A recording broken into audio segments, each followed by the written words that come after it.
Seberapa sering kita merasa panas dan tidak nyaman saat melihat orang lain berbuat baik, mendapat pujian, atau memiliki pencapaian rohani yang lebih dari kita. Alih-alih bersyukur, kita justru mencari-cari kesalahan mereka, mengkritik dalam hati, atau merasa eksistensi kita terancam. Dalam bacaan-bacaan esok hari, kita dihadapkan pada realitas yang sangat lanjang tentang hati manusia yang terusik. Lihatlah Imam Amazia dalam bacaan pertama. Ketika Nabi Amos datang, membawa teguran dan mandat langsung dari Allah, Amazia justru merasa sangat terganggu. Ia mengusir Amos ke Yehuda. Mengapa?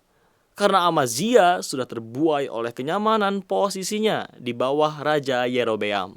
Ia lebih memilih untuk tunduk pada penguasa dunia dan membuang utusan Allah demi mengamankan kepentingannya sendiri.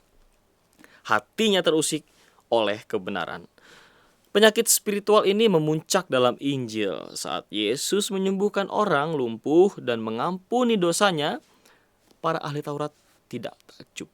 Mereka justru merasa tersaingi dan berkata dalam hati, ia menghujat Allah. Mereka merasa monopoli agamawi mereka terancam oleh kasih karunia Allah yang begitu bebas.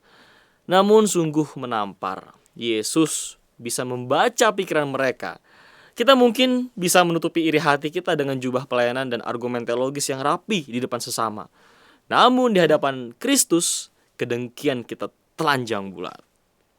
Mari kita lihat kontras yang mengerikan ini.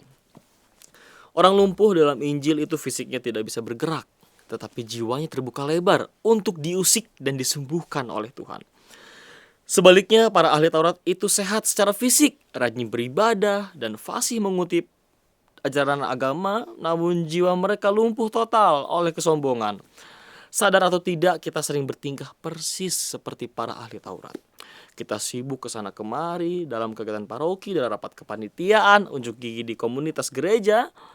Tetapi saat firman Tuhan menegur ego kita atau menuntut pertobatan hati, kita kaku dan menolak beranjak.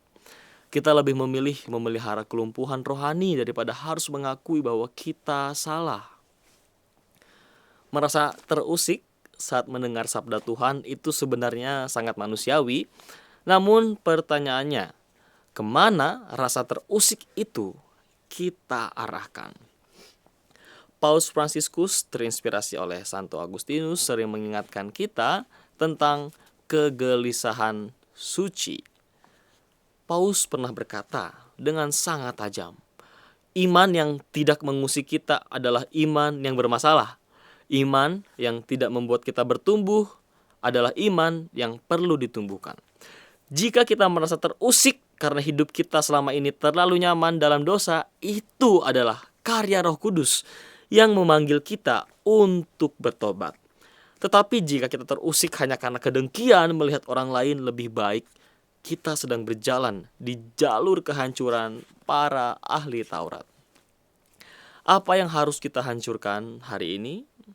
Yang pertama, matikan kedengkian rohani. Berhentilah merasa tersaingi dalam pelayanan. Jika ada saudara kita yang lebih dipakai Tuhan, dukunglah, bukan malah mencari-cari kelemahannya untuk menjatuhkannya. Yang kedua, izinkan Tuhan mengusik kita. Jangan mencari firman Tuhan yang hanya membenarkan kenyamanan kita. Biarkan sabda Kristus mengusik kedanggigan kita, menghancurkan ego kita dan menyembuhkan kelumpuhan rohani kita. Mari bersihkan pikiran kita.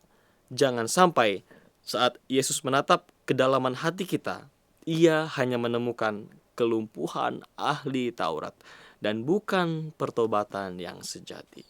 Tuhan memberkati.